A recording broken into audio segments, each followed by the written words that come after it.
Life with a very small camper van is going great. The build is almost finished, the new bed and kitchen are installed, and we've spent the summer and fall traveling and camping. But to get to this point, we first had a lot more of this.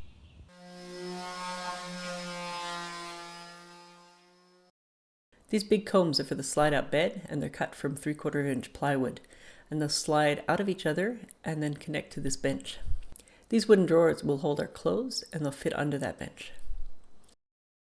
I cut the supports for the bed to follow the profile of the van floor, and I've arranged for one of the middle legs to line up with one of the seat anchors on the floor, and I cut the end of it to make a hook that will slide under the floor anchor to prevent the bed from sliding forward, and I'm going to add a piece of metal that will lock it in so it can't slide back out. The front edge of the bed has a piece of aluminum that hooks onto the cleat at the edge of the bench, and this gives us a total length of 6 feet of bed. The slatted bed base allows air to circulate under the mattress and is less rigid than a solid panel would be. I put handholds in the shelf of the bench to help when moving the bench in and out of the van, but they came in handy in other ways, which I'll show you later. A wooden headboard slots into the back edge to separate the bed from the kitchen area, and we'll get a foam cushion so we can lean back comfortably. Underneath the bed you can see all the cleats and cross pieces that hold the slats and legs in place. I've made a small hidden drawer under here. It's just big enough for passports and other documents that we want to keep out of sight. Another thing I got done this year was to make an awning with a screen room. The awning obviously protects against rain, but its most useful feature is the bug screen. There's almost no time in Quebec that you don't have mosquitoes or black flies in the summer, so being able to sit outside in the evening without being bit is important. The awning was adapted from a design I'd seen in a few places on the internet, using Bimini hardware and tarp poles. The best one I saw was this video, and I'll put a link to it below. To make the screen room, I bought a mosquito net that was made to fit around a king-size bed. It was the cheapest way to get that much bed netting, and it came mostly sewn together. I sewed the sides shut and added Velcro to tie it to the poles, and zippers in the front and back.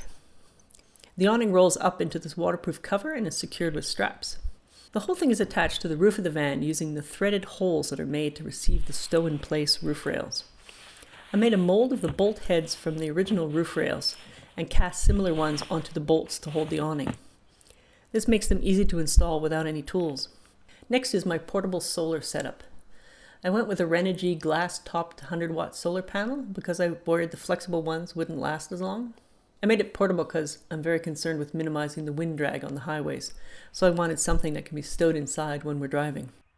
I made legs for it so it can be set up at the right angle for the sun at our latitude. I have 3 sets of legs for different times of the year, though I also use the winter legs for early morning or late afternoon sun. They fold flat within the frame of the panel.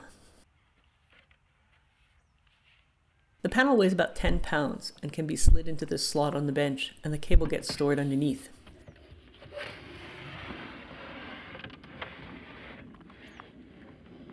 At 25 feet of 12-gauge cable ending with an SAE plug that I can easily plug into an SAE socket inside. This is what I meant when I said the handholds I cut out were useful. Without them, it would be impossible to get the panel out. The fit is so tight. This is where the cable is supposed to be stored, but sometimes we just stuff the coil behind the front seat if we're in a hurry.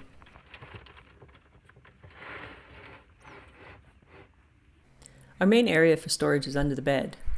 Here we have some plastic bins that are used for shoes and books and stuff like that, and we each have a drawer for our clothes.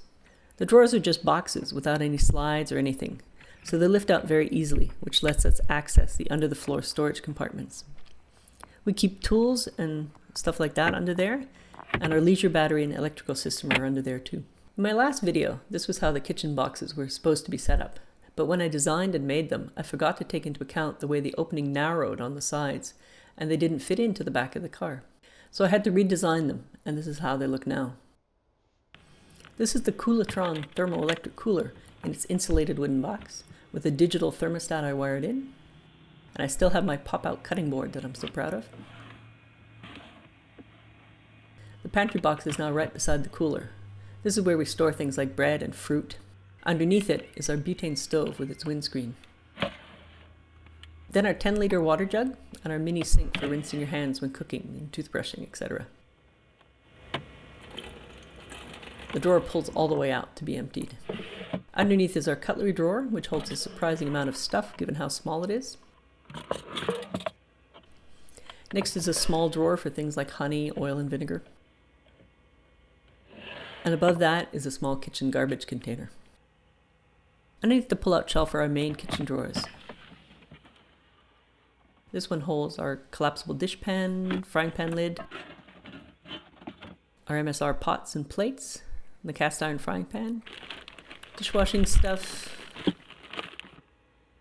container for leftovers, mocha pot for coffee, a tray for spices, and cups with folding handles. The second drawer holds mostly more kitchen things, mostly packaged food. I really like these pre-cooked rices when camping. It also has canned goods. This mysterious thing is a folding pot cozy. I made it to keep one pot warm while cooking something else on our one burner stove. In this case, some rice is keeping warm while I saute some vegetables to go with it. I hope you enjoyed this little update of the new build. Now that it's too cold to camp, I'll have more time for videoing. So please take a moment to subscribe and click the bell to be notified when the next video comes out. I really appreciated all the videos I watched while I was researching and planning my build, and I hope you'll find these useful too. So please comment, or if you have any questions, please ask.